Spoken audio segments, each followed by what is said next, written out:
कांचन नावाच्या शिक्षिकेच्या आयुष्यातील ही घटना आहे. प्रत्येक व्यक्तीला जीवनात सतत सुख हवे असते, मात्र प्रत्येक क्षणी ते मिळेलच असे नाही. सुखाची किंमत फक्त दुःखाच्या अनुभवानेच समजते.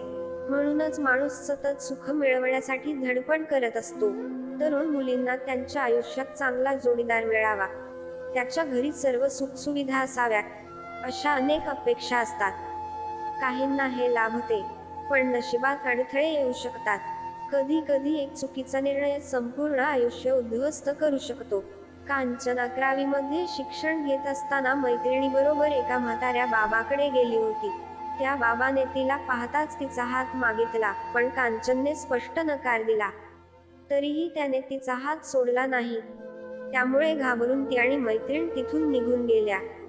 तो एक क्षण कांचनच्या मनात कायमचा टोचत राहिला. पुढे बाबाच्या बोलावण्यावर तिला इच्छा नसतानाही जावे लागायचे. आठवड्यातून एखादा दिवस तिथे घालवला, तर उरलेले 4 दिवस आनंदात जात. त्यावेळी लग्नही नव्हते, नोकरीही नव्हती, त्यामुळे फारसा विचार केला नाही. मात्र पुढे शिक्षिका झाल्यानंतर आणि शिक्षकपती मिळाल्यानंतरही ती त्या बाबाकडे जाऊ लागली.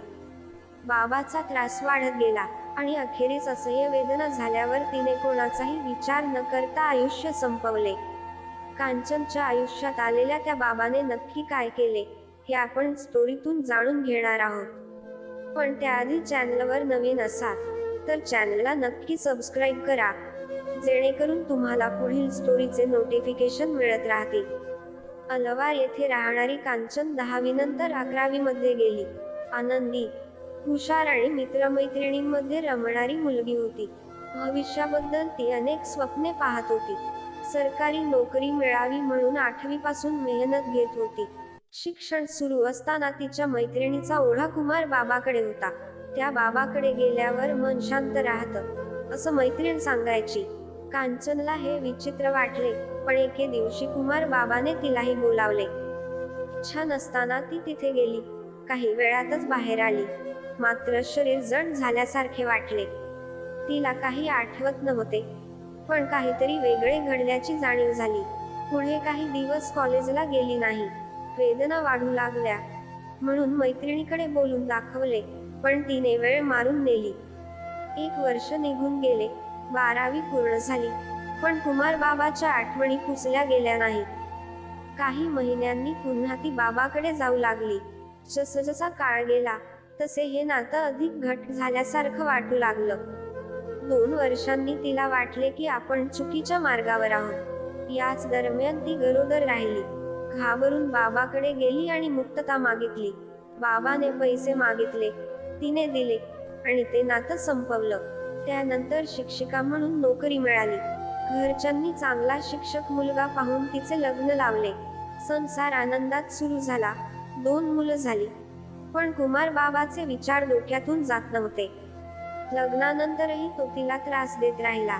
ती स्वतःहून त्याच्याकडे जाणार नाही, तरीही तो तिला ओढत राहिला. संसार सुखाचा चालू होता, पण मन मात्र बाबाकडे धावत होते. पतीने काहीतरी गडबड असल्याचे ओळखले. कुमार बाबाने कांचनकडून पैसे उकळले, तरी त्रास थांबला नाही.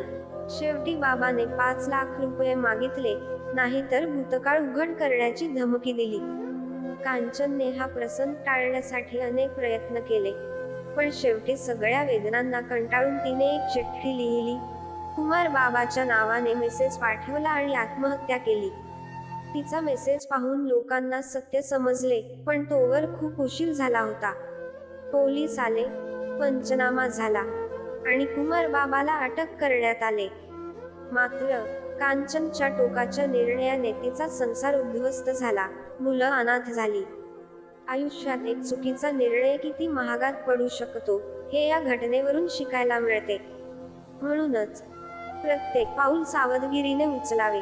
या घटनेविषयी आपली प्रतिक्रिया काय आहे, आम्हाला नक्की कळवा आणि अशाच सत्यकथा जाणून घेण्यासाठी आमच्या YouTube चॅनलला सबस्क्राईब करा आणि बेल आयकॉन प्रेस करायला विसरू नका. धन्यवाद.